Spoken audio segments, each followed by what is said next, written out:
ഏറനാടൻ ആവേശം അത് ചരിത്രപരമായ ആവേശമാണ്. ഏറനാടൻ ഫുട്ബോൾ ഗ്രൗണ്ടുകൾ, ഏറനാടൻ സെവൻസ് ഗ്രൗണ്ടുകളിലെ ആവേശം നമുക്കറിയാം. ഇതൊന്നുമല്ല. അതിൽ നിന്നൊക്കെ വ്യത്യസ്തമായി ഉറപ്പായും നിലമ്പൂർ നഗരം ഇതുവരെ കണ്ട ഏറ്റവും വലിയ ജനസഞ്ചയം, ഏറ്റവും വലിയ ജനാവലി ചാലിയാർ പുഴയോട് ചേർന്ന് ഒരു നിലമ്പൂർ കടൽ ഒഴുകി ചാലിയാർ പുഴയോട് ചേരുന്ന മനോഹരമായ രാഷ്ട്രീയ കാഴ്ച കാണുന്ന ഉറപ്പായും നിലമ്പൂരിന്റെ രാഷ്ട്രീയ ചരിത്രത്തിലേക്ക് എടുത്തു വെക്കാൻ കഴിയുന്ന ആൾക്കൂട്ടമാണ്. നേരത്തെ പാട്ടിൽ, നാടൻ പാട്ടിൽ പാടില്ലേ, കേൾക്കണോ പ്രിയ കൂട്ടരെ കുഞ്ചിപ്പറഞ്ഞ കഥ എന്നൊക്കെ പറയുന്നത് പോലെ വരുംകാല നിലമ്പൂരിന്റെ രാഷ്ട്രീയ ചരിത്രം ഈ ആൾക്കൂട്ടത്തെ പറ്റി പറയും.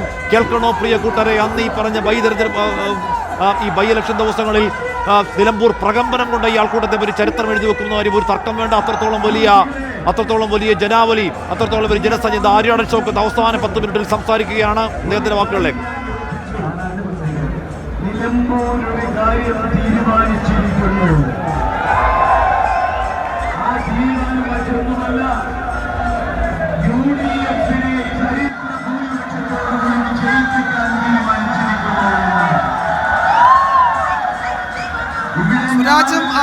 സുരാജും മാധ്യമങ്ങളോട് അവിടുത്തെ പ്രവർത്തകരോട് സംസാരിക്കുന്നുണ്ട്.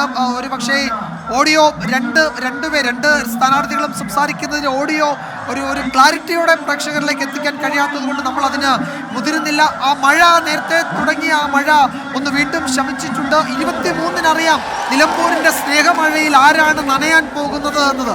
അത് 23-നെ അറിയൂ. അതുവരെ ഇനിയിപ്പോൾ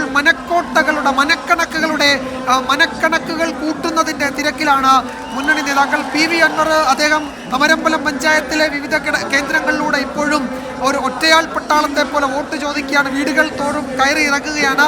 ഒരു ഭാഗത്ത് വലിയ ജനസാഗരം തീർത്ത് LDF-ഉം UDF-ഉം സ്ഥാനാർത്ഥികളും ഒപ്പം നിലമ്പൂരിൻ്റെ നഗരവീതിയിൽ അത് ഇങ്ങനെ കീഴടക്കുമ്പോൾ അവിടെ MLA-മാരും മന്ത്രിമാരും ഒക്കെ അതിന് നേതൃത്വം നൽകുമ്പോൾ ഇവിടെ ചാണ്ടി ഉമ്മൻ ഇവിടെ ഇപ്പോൾ മുസ്ലിം ലീഗിൻ്റെ പതാക വീശി പ്രവർത്തകരെ അഭിവാദ്യം ചെയ്യുന്ന ഒരു കാഴ്ച നമ്മൾ ഒരിടത്ത് കാണുന്നുണ്ട്.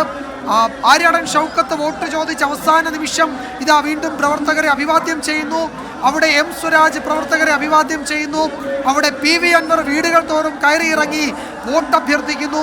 NDA സ്ഥാനാർത്ഥിയും പ്രവർത്തകരും വേറൊരു ഭാഗത്ത് വോട്ട് അഭ്യർത്ഥിച്ച് പ്രവർത്തകരോടൊപ്പം ഈ റോഡ് ഷോയിൽ പങ്കെടുക്കുന്നു. ഇനി 10 മിനിറ്റ് മാത്രമാണ് പരസ്യപ്രചാരണം അവസാനിക്കാൻ ബാക്കിയുള്ളത്. സ്വരാജിൻ്റെ പ്രസംഗത്തിന് അവിടെ പ്രവർത്തകർ കൈയടിച്ച് അതിനെ അഭിവാദ്യം ചെയ്യുന്നു, അതിനെ പ്രോത്സാഹിപ്പിക്കുന്നു.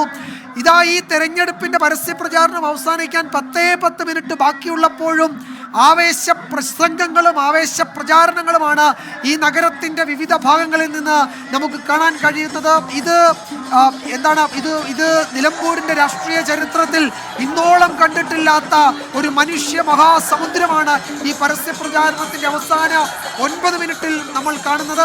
നിലമ്പൂരിന് ശീലമില്ലാത്ത ഈ രാഷ്ട്രീയ കാഴ്ചകളാണ്. നിലമ്പൂർ ഒരു പക്ഷേ ഇത്രത്തോളം പ്രകമ്പനം കൊണ്ട, ഇത്രത്തോളം കോരിത്തരിച്ച, ഇത്രത്തോളം ഞെട്ടിവിറച്ച തെരഞ്ഞെടുപ്പ് കാലം നിലമ്പൂരിന്റെ ചരിത്രത്തിൽ ഉണ്ടായിട്ടില്ല. തെരഞ്ഞെടുപ്പിൽ പ്രധാനപ്പെട്ട നേതാക്കളുടെ പ്രസംഗങ്ങൾ കേട്ട് കോരിത്തരിച്ച നിലമ്പൂരിന്റെ തെരുവീതികളിൽ ജനക്കൂട്ടം ഇരമ്പിയാർത്ത ഒരു തെരഞ്ഞെടുപ്പ് കാലം. നിലമ്പൂരിന്റെ മുഴുവൻ വീടുകളിലും മന്ത്രിമാരും ജനപ്രതിനിധികളും സംസ്ഥാന നേതാക്കളും നേരിട്ടെത്തി വോട്ട് ചോദിച്ച ഒരു തെരഞ്ഞെടുപ്പ് കാലം. നിലമ്പൂരിലേക്ക് മുഴുവൻ മാധ്യമങ്ങളും എത്തി ക്യാമ്പ് ചെയ്ത് തെരഞ്ഞെടുപ്പ് റിപ്പോർട്ട് ചെയ്ത ഒരു തെരഞ്ഞെടുപ്പ് കാലം. നിലമ്പൂരിലേക്ക് പ്രിയങ്ക ഗാന്ധിയെ തൊട്ടുള്ള പ്രധാനപ്പെട്ട ദേശീയ നേതാക്കൾ വോട്ട് ചോദിക്കാൻ കവലകളിൽ, കോർണർ യോഗങ്ങളിൽ പങ്കെടുത്ത ഒരു തെരഞ്ഞെടുപ്പ് കാലം. അങ്ങനെ തെരഞ്ഞെടുപ്പിൻ്റെ മുഴുവൻ ആവേശവും ആഘോഷവും ഒരുമിച്ച് കണ്ട ഒരു നിലമ്പൂരിൻ്റെ തെരഞ്ഞെടുപ്പ് കാലമാണ് കഴിഞ്ഞ 23 ദിവസം ആ നഗരത്തിൽ, ആ ഗ്രാമത്തിൽ, ആ മലയോര മേഖലയിൽ ഒക്കെ കണ്ടത്. അപ്പോൾ അത് മുഴുവൻ വോട്ടായി മാറും, അത് മുഴുവൻ പോളിംഗ് ബൂത്തിലേക്ക് ആർത്തിരപ്പുന്ന കാഴ്ചകളായി മാറും എന്ന പ്രതീക്ഷ അവിടുത്തെ രാഷ്ട്രീയ നേതാക്കൾക്ക്, മുന്നണി നേതാക്കൾക്കുണ്ട്. അവരെ മുഴുവൻ പരമാവധി വോട്ടർമാരെയും ബൂത്തുകളിൽ എത്തിക്കുക എന്ന ശ്രമകരമായ ദൗത്യമാണ് ഇനി ബാക്കിയുള്ളത്. ഈ എടുത്ത പണി മുഴുവൻ വെറുതെയാകുമില്ലെങ്കിൽ എന്നവർക്ക് നന്നായി അറിയാം. ഒരു 80%, ഒരു 75% വോട്ട് അവിടെ പോൾ ചെയ്യണം. എന്നാൽ മാത്രമേ മനക്കണക്ക് കൂട്ടുമ്പോൾ അതിലൊരു റിസൾട്ട് ഉണ്ടാകും. ഇല്ലെങ്കിൽ വെറുതെയാകും ഈ എടുത്ത പണി മുഴുവൻ എന്നത് അറിയാം. ഇത് ഏതെങ്കിലും ഒരു സർക്കാരിനെ വീഴ്ത്തുകയോ വാഴ്ത്തുകയോ ചെയ്യുന്ന തെരഞ്ഞെടുപ്പല്ല. പക്ഷേ സർക്കാരിനെ വിലയിരുത്തുന്ന തെരഞ്ഞെടുപ്പാണ്, പ്രതിപക്ഷത്തെ വിലയിരുത്തുന്ന തെരഞ്ഞെടുപ്പാണ്. അടുത്ത നിയമസഭാ തെരഞ്ഞെടുപ്പിൻ്റെ സെമി ഫൈനലാണ്. ഒക്ടോബറിൽ നടക്കാനിരിക്കുന്ന തദ്ദേശ തെരഞ്ഞെടുപ്പിൻ്റെ ഒരു ട്രയൽ റണ്ണാണ്. അങ്ങനെ ഈ തെരഞ്ഞെടുപ്പ് സ്വാധീനം, രാഷ്ട്രീയ മാനങ്ങൾ, രാഷ്ട്രീയ മുഖങ്ങൾ ഏറെയുണ്ട്. അതുകൊണ്ട് കേവലം ഒരു ഉപതെരഞ്ഞെടുപ്പ് എന്നതിനപ്പുറത്തേക്ക് രാഷ്ട്രീയ കേരളത്തിന്റെ മനസ്സിൽ ആരാണ് എന്നറിയാൻ പോകുന്ന ഒരു ഉരകല്ലാണ് നിലമ്പൂർ. അവിടെയാണ് മുഖ്യമന്ത്രി പിണറായി വിജയനും പ്രതിപക്ഷ നേതാവ് വി ഡി സതീശനും നേരിട്ട് ചുക്കാൻ പിടിച്ച ഒരു തെരഞ്ഞെടുപ്പായി മാറുന്ന BJP സംസ്ഥാന അധ്യക്ഷൻ ചുമതലയേറ്റ ശേഷം ആദ്യം നേരിടുന്ന ഒരു വലിയ പരീക്ഷണമായിരുന്നു നിലമ്പൂരിൽ. അപ്പോൾ എല്ലാ മുന്നണികൾക്കും നിർണായകമാണ്. PV അൻവറിന്റെ രാഷ്ട്രീയ ഭാവി എന്ത് എന്ന് തീരുമാനിക്കാൻ ഒരുപക്ഷെ അതിന് വേദിയാകാൻ പോകുന്നത് അദ്ദേഹത്തിന്റെ കഴിഞ്ഞ 2 പതിറ്റാണ്ട് കാലത്തെ പ്രവർത്തന മണ്ഡലമായ നിലമ്പൂർ എന്ന് പറയുന്ന നിയമസഭാ മണ്ഡലമാണ്. അപ്പോൾ അൻവറിന് പ്രധാനമാണ്, വി ഡി സതീശനും പിണറായി വിജയനും രാജീവ് ചന്ദ്രശേഖരനും നിർണായകമാണ്.